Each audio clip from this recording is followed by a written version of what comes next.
lacaga aan sheegnay iyo war waxaas nin ma imanaya aniga way duwan tahay gabadheeda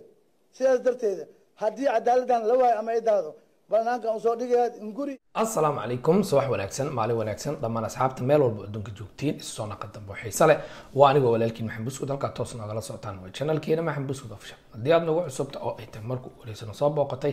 waxaan si xushmad kaaga codsanaynaa subscribe noo saartid videoga like saar wax fikradaada commenting noo wareeg asxaabta orada ka mid tahay nala sii joog like la isaga si aad iyo aad u mahadsantiin kuna soo dhawaada channelkeena jumca mubaarak jumca jamiil ayaantan waxaa la wada sugayay Abu Abdulaziz go'aankiisa kama dambaysta ah maadaama Said Ali maxkamadda tii u dambeysay raafankan ay ku xukuntay xukunkiisa ay ku raacday maxkamaddii hore ee gobolka Banaadir haddaba Abu Abdulaziz ayaa waxaa laga sugayay 3 qodob kadib markuu madaxweynaha la kulmay madaxweynahana uu siiyay 3 option inuu iska cafiyo in xukunkiisa loo marsiyo iyo inuu diiq qaato saddexdaba Abu Abdulaziz uu xaq u leeyahay Abu Abdulaziz ayaa wuxuu ku soo laabtay qoyskiisa maadaama qoyskiisa iyo familkiisana bannaanbaxyo badan ay dhaceen rabshado badan ay dhaceen dadkii Said Ali uu ka dhasheen handadaad iyo balaayo iyo dhib iyo booto ay ku wadaan qoyska ehelada Abu Abdulaziz ganacsato badan oo ka tirsan ehelada Abu Abdulaziz iyo ilma adeeradiisa oo dhan oo Abu Abdulaziz kula taliyay inuu diiq qaato gabadhi aysan soo laabanaynin caruurtan agoonta ah wax loogu qabto 300,000 $400,000 ilaa nus milyan way ogol yihiin beesha reer Abdulaziz Said Ali familkiisa ama qabiilkiisa ama qaraabadiisa Abu Abdulaziz marka tala badan oo la qaatay ehelkiisa qoyskiisa qaraabadiisa dad badan oo u dhow dad badan oo asxaab yihiin go'aankii kama dambaysta ah uu soo gaaray go'aanka kama dambaysta uu soo gaaray haddaba muxuu yahay Abu Abdulaziz wuxuu yahay go'aanka kama dambaysta uu soo gaaray waxay tahay in la ii qasaaso yiri aniga wax diil la dhahayna ma qaadanayo meeshan ka dhashay diil ma qaadato afisna iska ilow ninka gabadhiida sidaas u silciyay sida xukunka loogu ugu dhacay ha loo fuliyo wax kale aniga maraya ma jirto go'aankiisa horeyna wuu cadeystay haddana wuu ku adkaystay ilma adeeradiisa wuu ka diiday qaraabadiisa wuu ka diiday ehelkiisa wuu ka diiday cid walba wuu ka diiday xataa madaxweynaha wuu ka diiday marka hadda waxaa la filayaa kadib in asiga iyo madaxweynaha ay kulmaan madaxweynaha uu saxiixa ku dhufto filimkana uu sidaas kusoo gabagabo insha allahu wixii abdheeda waa intaas wixii kasoo kordho waa idiin sheegi doonaa laakiin maxaa soo kordhay maanta waxaa baraha bulshada qabsaday muuqaal oo Cabdisalaan Hareeri wariyaha caanka uu kasoo duubay gabar Soomaaliyeed oo dhib iyo silac ku dhacay kulli waa daawateen oo malayna intaan daawanina way soo daawan karaan channelka Cabdisalaan Hareeri sorry gabadha sawirkeeda waa kan meesha saaran gabadha ayadoo yar bay waxay tiri gurigeen anagoo joogno bilow inta muhiimka idinkaga dhacaya waa idinkaga dhaxbixi doonaa waraysigeeda dheer waxay tiri anagoo gurigeena joogno oo gabar yar ah ayaa walaashii nin soo guursatay gurigay soo degtay walaashii ninka qaba hooyana degneeda tiri walaashii ninkii qabay ayaa i farxumeeyay oo i kufsaday oo igu dheeray hooyo markaan u sheegayna waxay tiri been baad sheegaysaa waryaa kale hore u soco ninkin mar walba uu igu sameey jiray gurigaan ka baxsaday waxaan iska galay bay tiri beertaasaas ku galay nin madow iska guursatay kaasay usii socotay adiga yaa kuley idinkaga dhexbixi doonaaye waalidiin haddaad tihiin caruurtiina la saaxiiba dhegeysta ilmaha markay reer yihiin wax walba ku kaftamaan wax walba sheegaan canuga laakiin kufsi wax mar hadduu kaaga sheekeeyo waa inaad dhegeysatid waa in takhtar aad geysid waa inaad soo aragtid ama adiga aad fiirisid ninka waxaas geystayna aad tiirka la kortid oo maxkamadda aad la martid oo wixii sharciga waddankaas ka jiro aad la tigsatid idinkaga dhexbaxaya drugska ama maandooriyayaasha goormaad bilowday waxaan bilaabay anoo 15 sano jira 15 jir baad ahay sidaad ku bilowday ma xusuustaa ma ii sheegi karaysaa maxaa la dhahaa anoo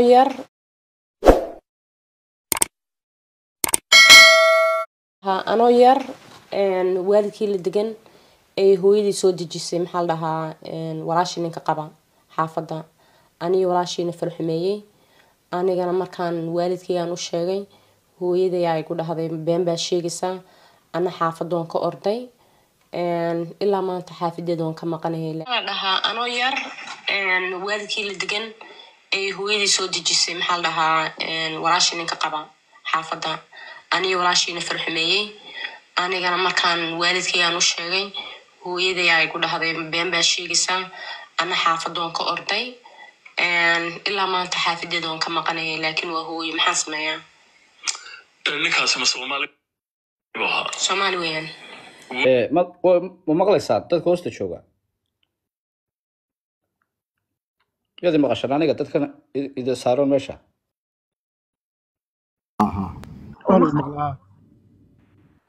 okay waxay leedahay gabadh walaasheeda la dhalatay nin qababay hooyadii guriga soo dejisay kadibna isaga ay faraxumeeyey hooyadii markaan u sheegayna waxay u tiri bay tiri dee been baad sheegaysaa sababtaasaa keentay tiri inaan gurigayga ka ordo oo anigoo yar aan beerta galo waxaana sheegtay dad badan iyo dhalinyaro badan inay daraagiskan u dhammaadeen waana la wada ogyi Minnesota kiniino badan bay dhalinyartu isticmaalaan wadnuhunbaabay istaaga ubadkii hooyooyinkiina meelahaasay leedahay dhar leedahay heblaaya iga xun waa layga heesahaas iyo dee meelahaasay telefoon haysataa odaygiina meelahaasuu siyaasaddii Soomaaliya ka shaqaynaya meeshii waxaa ku dhintay waa ubadkii yaa ku xigay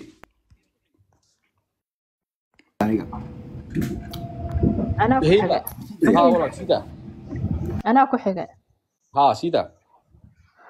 horta kulligeena waa idin salaamay gabadhan subaxii saakaaba arkayba horta Cabdiraxmaan oo dhibaato badan ayaa dadka haysato dadkeena horta wadanka joogane sida horta meelaha loo fahmo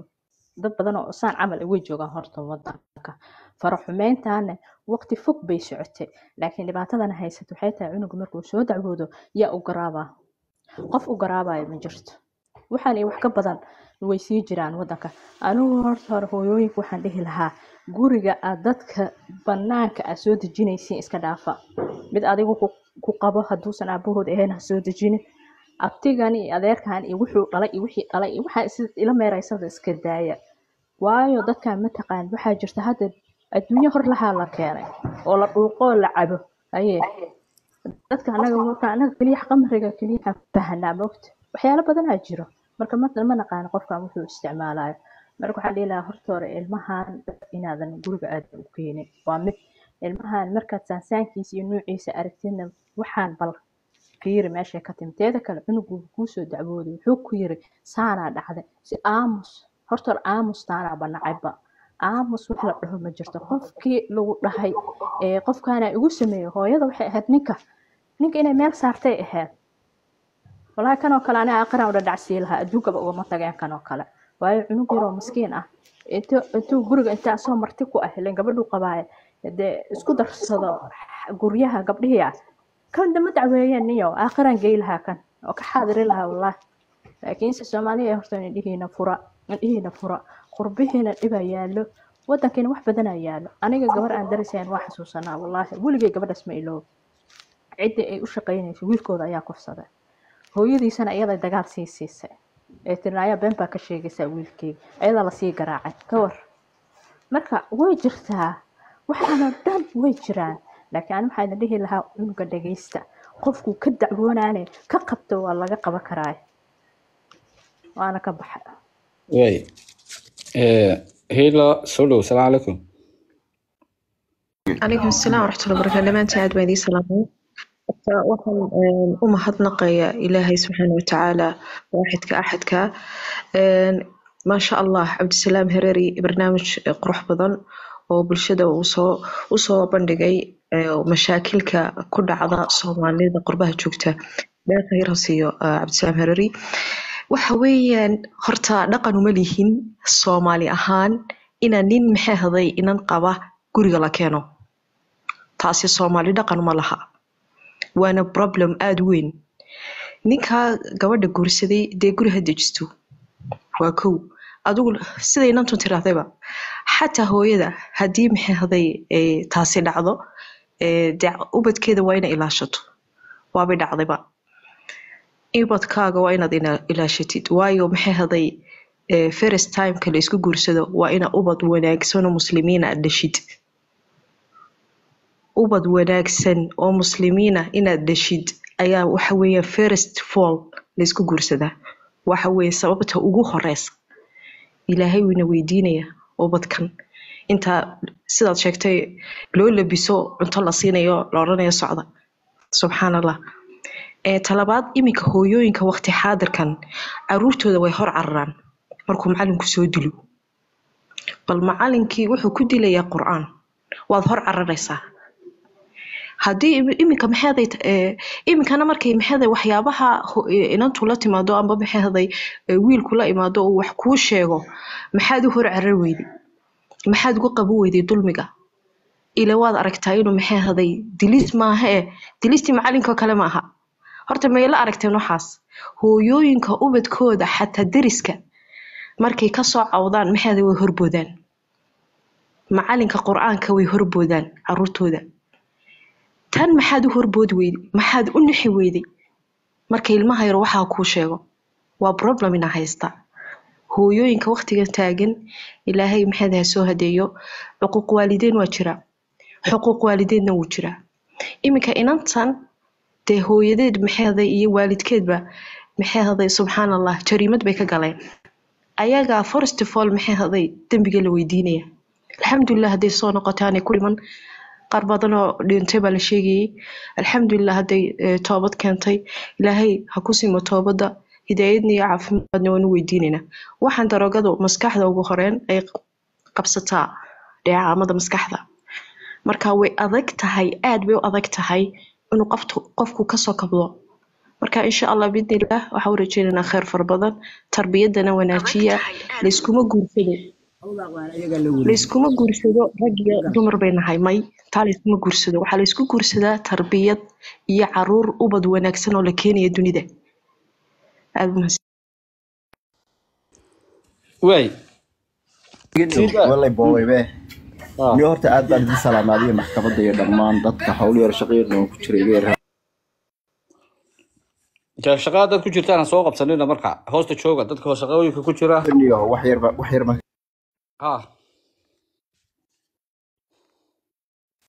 waaba ka degay buuqay ugu batay no deg waxaad maanta ka shaqeynaysaa malaha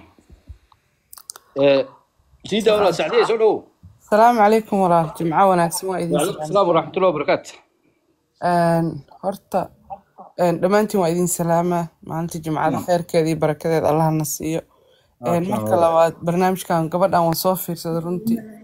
وأنا آدي هذا أقحهم هذا إلهي وحا أقبر يعني إلهي أبوه قدية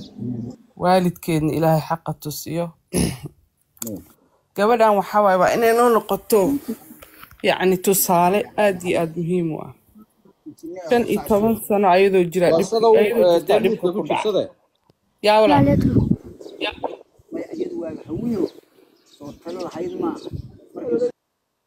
وأنا كان ها هوية سلامات كسر marka gabadhan waxa dhibka dhan ugu yimid waa waalidkeed iyo qofkay guriga keeneen maanta 15 sano I think waa qof ku sii socota hadda 35 ka badan da'deeda jirta say sheegtay wax laga xumaado laga calool xumaado waay dhibka ugu weyn ilmaheena markay wax noo sheegaan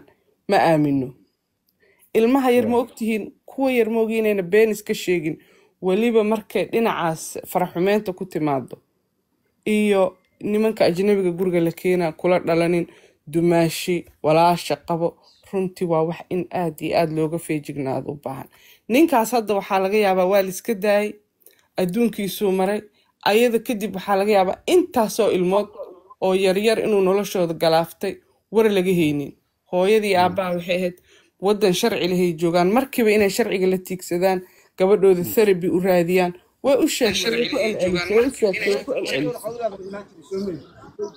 lama aaminin ilaa xanuunkii marka ilmaha cilmi nafsiga bartay markay ka sheekeynayaan ilmaha markii la kufsado ama dhib loo geysto ilmaha ruuxdiisa dhimata ruuxdiisa markay dhimatana wuxuu sameeyaa si xanuunkaas uga badbaado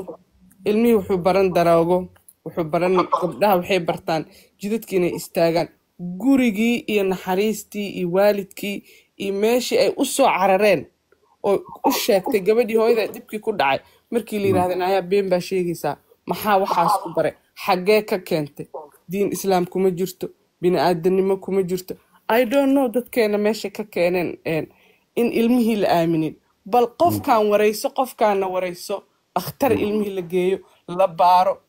gabadhaas way badbaadi lahayd caruurteeda way badbaadi lahaayeen laakiin dhibka asalkiisa meeshuu ka jiro waa waalidka ilmaheena aamino nimankan guryaha lagu soo xareynaya iska dayno waa calool xumo laakiin ilaahay subxaanahu watacaala maanta waa jimco saacad waxaa ku jirto ducada la iska aqbalo walaalayaalo inteena meeshaas ku jirto aan u duceyno inta dhiman khaasatan gabadhan ayadana aan u duceyno in kolley hadda waddo fiicanay saaran tahay in ilaahay waddadaa ku wado dhammaantiin waa mahadsantiin waa idin salaama asalaamu calaykum waraxmatullah كوي يا كحيجي دايما السلام عليكم ورحمة الله وبركاته وإن سلامي عبد الرحمن ودمانتين بس هيا عليك السلام سمع لو تسمع ولا سيدا ها gabadha deega horeysa iga hormarto hadaan ka boobay okay sida abay ku soo وإن سلام horta dhamaantiinba gabadhan horta saakan fiirsada wallahi aad iyo aad baan uga calool xumaaday ma garatay waana wax badan oo dhaca waaye oo aynan ma garanaysa waalidiintu aysan ku baraarugsanayn aad iyo aad ama wadanka ha ka dhacaan ama qurbahanba ha ka dhacaane waxyaalo aad u fara badan ee ka dhex dhaca waaye ma garanaysa guryaheena gabadhan waxay ka sheekeynaysa ma garata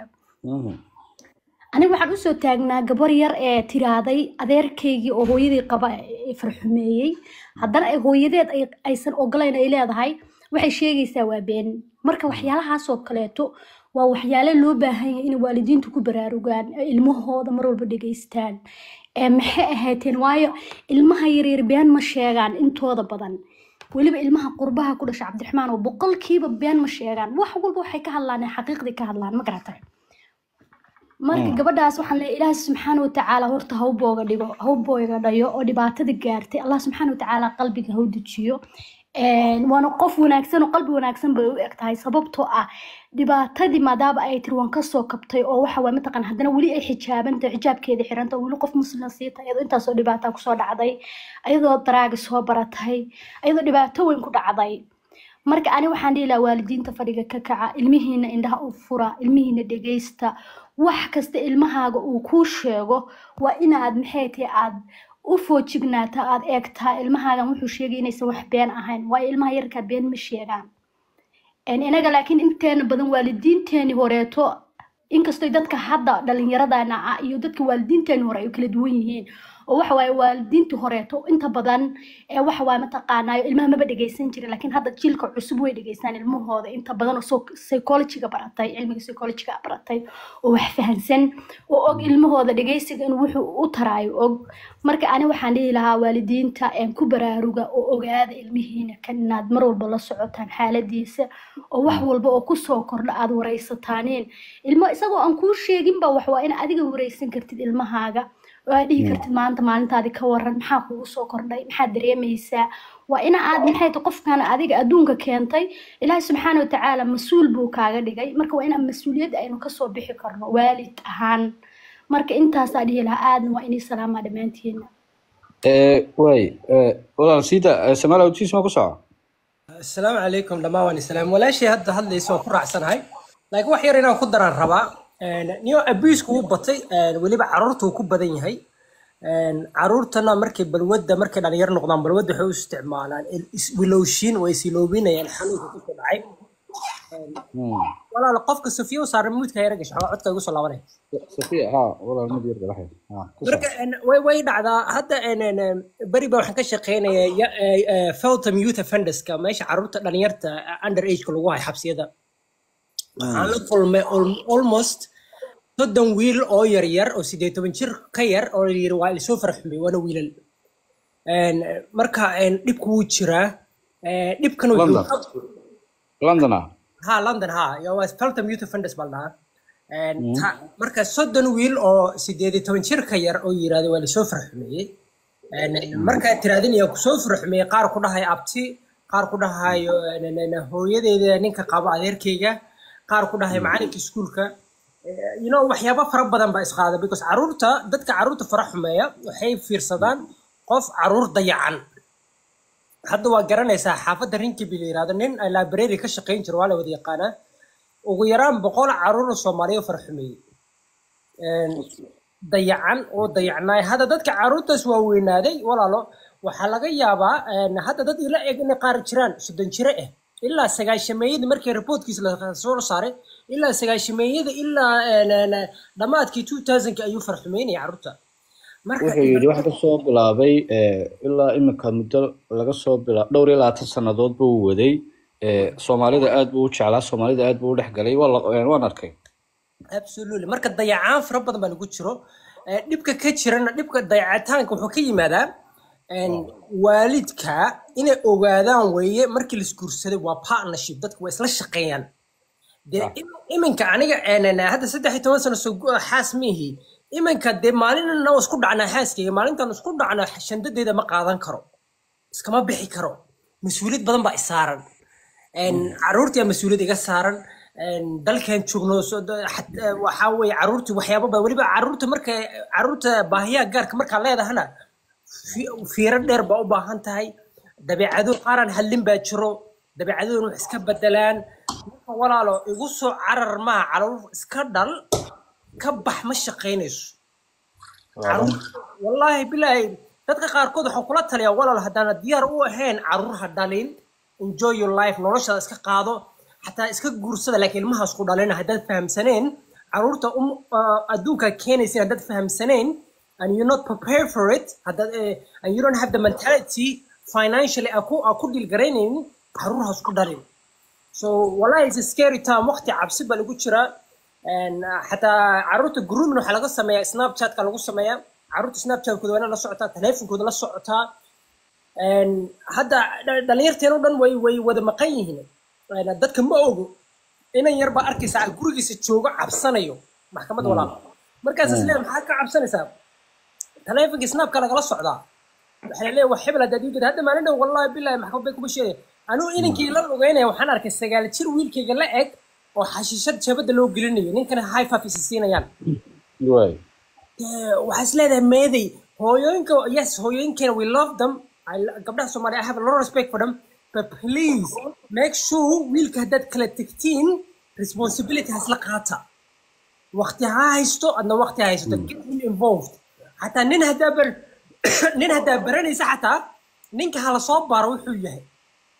مع الرب سود دي لتشري مع الرب سود فرح من شري ناكتي صار مدلي ولا شيء اسمه رباحي you gotta find out who this guy is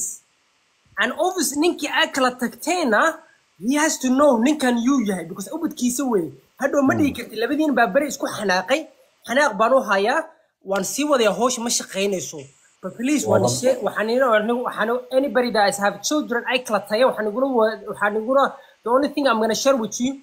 please عرور وليبا ويل لفرح مي جبر لفرح مي يرانت لقوم ولا قد مصو كبسة ميان حنون كي يحاسين ماذا اسكو هيسيمين تسكريكتين make sure إنه وحير أو common goal كشقيسي وحا common goal كل وشيء وعرور تقبض كاس بركة والله حنون بدن باجري لها ومدها بدباشة السلام عليكم آمين واي محكمة أبو مشي كرا something regarding to أبو يري waad sheegi kartaa walaal waad sheegi gabadh baa kaa horeysa gabadha Diamond baa kaa horeysa in badan joogtay salaamu calaykum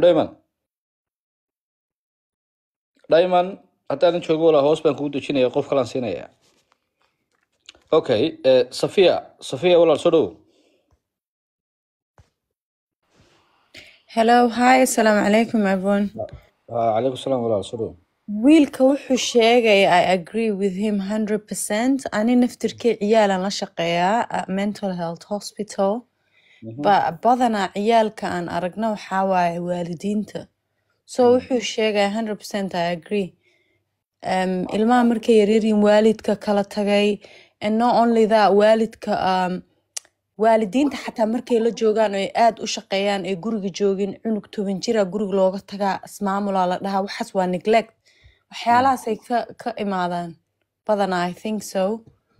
but I agree with him 100% you know Soomaali haddaan nahay there's a lot of issues especially single parents marka aan nahay like ciyaalka laga tagaayo sheeko yar baan doonaya in iga sheekeeyo gabadh yar baan jaar ahaan jirnay markaa gabadha yar hooyadeed iyo aabaheed way kala tegeen dan hooyadeeda haysatay hooyadeed guriga hooyadeed kusoo noqotay markaa inanta yari abtigeed baa tataaban jiray ma garatay anu maalin baa arkay xaafadan u sheegay dan waa lay dilay waxa lagu maxaad waxa ku baray ma garatay iminka inanta yar meelahan qurbay joogta Yurub waxay baratay kuwan ciyaalkay baratay socialka nin dambana way gursin nolosheeda still life maanta marka caruurta markay yaryihiin inuu hadeen dadkanahay cid kasta guriga ugu soo xareynaa balay kasta la keenaya waa in adeerka waa in aftiga waa maxay baad ku tihiin abtigeed guriga joogaya abtigeed rumaad hooyada la dhasho gurdameyskii hooyadeed ahaa isagoo imika Norway buu joogaa imika tee waxay baratay socialkay baratay waa gabadh weyn weli may guursan duu abtigeed markaa uu taabanaya waalid buu miyuu xanuunsan yahay ma qof xanuunsan baa markaa balwadu isticmaali jiray ninkuu isticmaali jiray tayar hooyadeedna way shaqayn jirtay ayadeedna waxay ahayd markan iska qaylay ahayd hooyadeedna way shaqayn jirtay oo markaa wadankii wadka garsan marka dadka lagu soo furo caruuraha naagtu way soo shaqayn jirtay markaa gurigii hooyadeed doctor ku dhex noolaan jirtay markaa waxyaabo badan baa iska jira magaranaysa maxkamadda halkan qurbahana maba haystaan banaagaan waqti ma ku wareystaan telefoon bay xagan ku haysataa xagan kale telefoon kale ugu jira balay kala dabaraysaa she don't have time carruurta siiso ninkii waqti ma hayo doono Soomaali ku maqan yahay ba meel Afrika dir ku fadhiya cid ma wareysto situation guriga ka dhex dhacaya aba ilmo wuxuu sameeyay wixii tawarba ma hayaan qaar baa guriga ku dhex caba blooms oo ana wuu hayn carruurtooda ayaguna dushii carruurtuna ku cabaan saantuna hoosta ku sheekeynaysaa TikTok ka sheekeynaysaa amba Facebook amba qabiil lacagteeda soo dhacdo waxay ku bixinaysaa giftiyo qabiil iyo lacag la ururiyo qoriyo dagaal iyo balaayo marka dadkan iyo soo waan iska dhalaan carruuraha gabadhan waxa ku soo dhacay waan ka xumahay ilaahay waxaan ku rajaynaynaa in mar labaad ku laaban balwadaas oo noqoto dad badan baa dunida inta waxa soo sameeyaan ka soo gibaab gareeyo ka soo baxa oo marka daba jaamacada dhameeya waxaan rajaynayaa inay noqoto hooyo strong oo ka soo baxday waana ka xumahay waxayna weyday garab iyo weyday intii dambe oo dhan waxaan kula noolaa dhibaato badan baa soo gaadhay xitaa gadaal dambe waxaan rajaynayaa imika insha Allah laakiin ilaahay inuu boogadhayo ay ka baxdo ma garanaysaa inagu weyn qofkeen weyn fogeyn ama ku balbalowd yeesho waxaan rajaynayaa inay noqoto strong inay ku laaban ilaahay idinkii faataxada wada mara dad badan baa ku joognaa meesha ilaahay inaanu balwadaas ugu celin imika waxay ka maqan tahay 6 months bay ka maqan tahay balwad waxay tahay intii November maan taabsan I hope was 6 months inaan dib ugu laaban insha Allah ilaahay idinkii anu waxaan qofna hala ururiyo dhaqaalaha hala ururiyo taasaan kula talinaa wallahi dacjilaahi rimku soo dhigay go fun lord ana xaafado hala ururiyo sida dib u dejin loo sameeyo way fadlan way shaashada inoo garaaca shaashada bal inoo garaaca way waxaan bilaabay anoo 15 sano jira 15 jir baad ahay sidaad ku bilowday ma xusuustaa ma ii sheegi karaysaa maxaa la dhahaa anoo yar waalidkii la degan ay hooyadii soo dejisay maxaa la dhahaa walaashii ninka qaba xaafadda aniga walaashiina farxumeeyey anigana markaan waalidkaygaan u sheegay hooyaday ay ku dhahday been baa sheegaysaa ana xaafadoon ka orday ilaa maanta xaafadeeda oon ka maqanayay laakiin waa hooyo maxaan sameeyaa ninkaasi ma Soomaali weeyaan ma maqlaysaa dadka hoosta jooga يادي مقاشر أنا قلت لك إذا صاروا ماشى.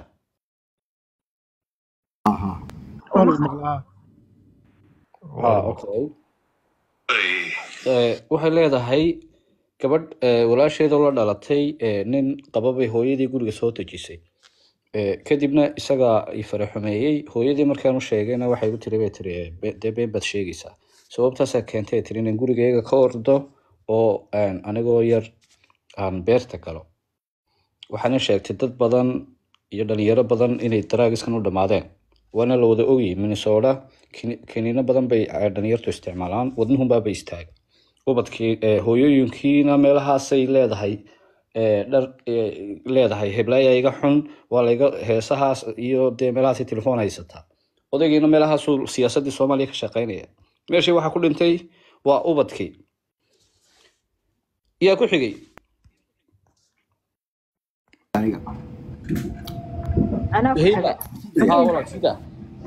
أنا كحجة ها سيدا ها هرتا كل جين وايد سلامة قبل أن سوح ساكا وأركيبة هرتا عبد الرحمن ودي بعتبر عيادتك هاي سته دتكينو هرتا ودك جوجنا sida horta meelaha loo fahmo dad badan oo saan camal uga joogaan horta wadanka faraxumeyntaana waqti fog bay socotay laakiin dhibaatadana haysato waxay tahay cunuga markuu soo dacwoodo yaa u garaabaa qof u garaabayo ma jirto waxaan iyo wax ka badan way sii jiraan wadanka anigu horta hore hooyooyinka waxaan dhihi lahaa guriga aad dadka banaanka aad soo dejinaysiin iska dhaafa mid adigu ku qabo hadduusan aabahood ahayn ha soo dejinin abtigan iyo adeerkan iyo wuxuu dhalay iyo wixii dhalay iyo waxaa ila meeraysada iska daaya waayo dadkan mataqaan waxaa jirta hadda